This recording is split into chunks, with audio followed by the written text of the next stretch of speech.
Driving licence পেতে হলে এখন থেকে অন্তত ৬০ ঘণ্টার বাধ্যতামূলক প্রশিক্ষণ নিতে হবে। প্রশিক্ষণ ছাড়া লাইসেন্স দেওয়া হবে না বলে জানিয়েছে সড়ক পরিবহন ও সেতু মন্ত্রণালয়।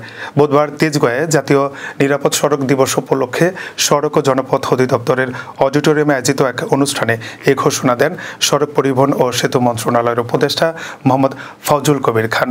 তিনি বলেন, দেশে বর্তমানে যারা গাড়ি চালান তাদের অনেকেই সড়কের নিয়মকানুন না জেনে গাড়ি চালান। এজন্যই সড়কে দুর্ঘটনার হার বাড়ছে। এই অবস্থার পরিবর্তনে আন্তর্জাতিক মান অনুযায়ী ড্রাইভিং প্রশিক্ষণ বাধ্যতামূলক করা হচ্ছে।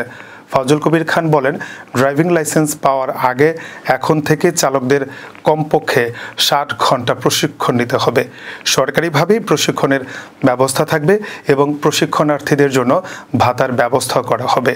প্রশিক্ষণে ২টি বিষয়ের উপর বিশেষ গুরুত্ব দেওয়া হবে: সড়কের বিভিন্ন সাইন ও চিহ্ন সম্পর্কে জ্ঞান এবং যানবাহন সঠিকভাবে চালানো ও নিয়ন্ত্রণ করার দক্ষতা।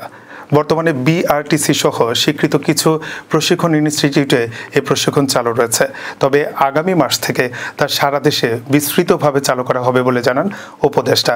ফজল কবির খান আরও বলেন, বিআরটি এর অধীনে থাকা লাইসেন্স সংক্রান্ত কাজগুলো ধাপে ধাপে প্রশিক্ষণ ইনস্টিটিউটগুলোর মাধ্যমে পরিচালিত হবে।